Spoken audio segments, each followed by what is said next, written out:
vice-présidente du Grand Lomé Parti Unis,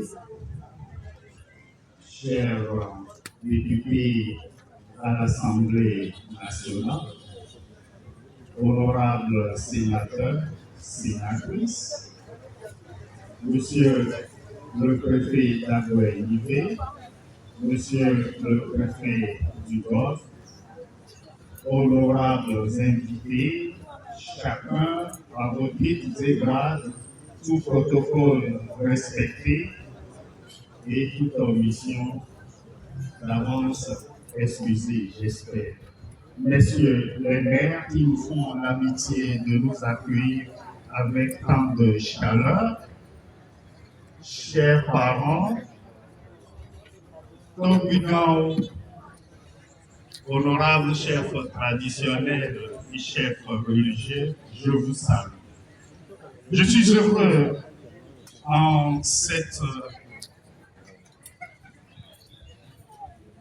place de vous dire un mot concernant le thème qui a jalonné toute cette tournée qui a commencé avec la commune d'Aditi-Popé et qui s'achève ici dans la commune Agoué-Nivé 1.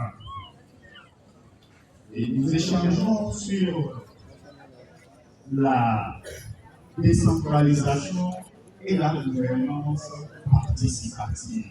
Alors, je vais ramasser un peu la thématique avant de l'approfondir en langue locale. Alors, c'est quoi la décentralisation? Nous retenons fondamentalement que la décentralisation, c'est une forme d'organisation de l'État qui admet un transfert de compétences au profit des collectivités territoriales. Ici, ces collectivités, au Togo, ces collectivités sont les communes et les régions. Et donc, un transfert de compétences avec des ressources qui vont avec. C'est-à-dire que l'État aménage des ressources au profit de cette collectivité afin qu'elle s'administre par elle-même. Ça veut dire que les communes, avec les ressources qu'elles vont hériter et les ressources qu'elles vont mobiliser, ensemble, avec notre soutien, notre participation, vont œuvrer pour leur propre développement. Et c'est ça l'essence même de la décentralisation. Et le fond de la décentralisation au pays, avec la gouvernance participative, on obtient au fond ce que l'on a appelé la participation des citoyens au processus de prise de décision. Alors, au-delà, nous avons dans chaque commune, nous avons dans chaque localité des acteurs de développement et la loi demande ou recommande que ces acteurs de développement soient associés au processus de prise de décision.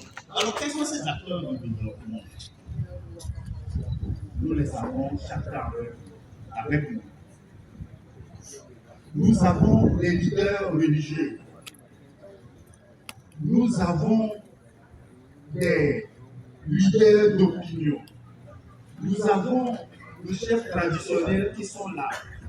Nous avons avec nous des organisations de la société civile qui doivent être impliquées dans la gestion locale. Et lorsque les communes composent avec ces différents acteurs, on assiste à un développement inclusif. Et c'est ce qu'on recommande, c'est ce qui est recommandé. Aucune commune, aucun conseil municipal ne peut s'épanouir seul en mettant de côté ces acteurs qui, au jour le jour, œuvrent pour le développement de la localité. Alors, en composant les deux, comme je l'ai dit, on aboutit à ce qu'on appelle la démocratie participative. Et au fond, lorsqu'on parle de la démocratie participative, on fait allusion à la participation citoyenne. On fait allusion au contrôle citoyen de l'action publique. Mais on fait également allusion à la responsabilité de l'élu local. Mais quand on évoque la participation citoyenne, derrière, ce qu'on attend, c'est la participation à travers les tâches les plus lourdes jusqu'aux tâches les plus importantes. Qu'est-ce qu'on attend par tâches les plus lourdes? Je suis citoyen, j'ai une maison.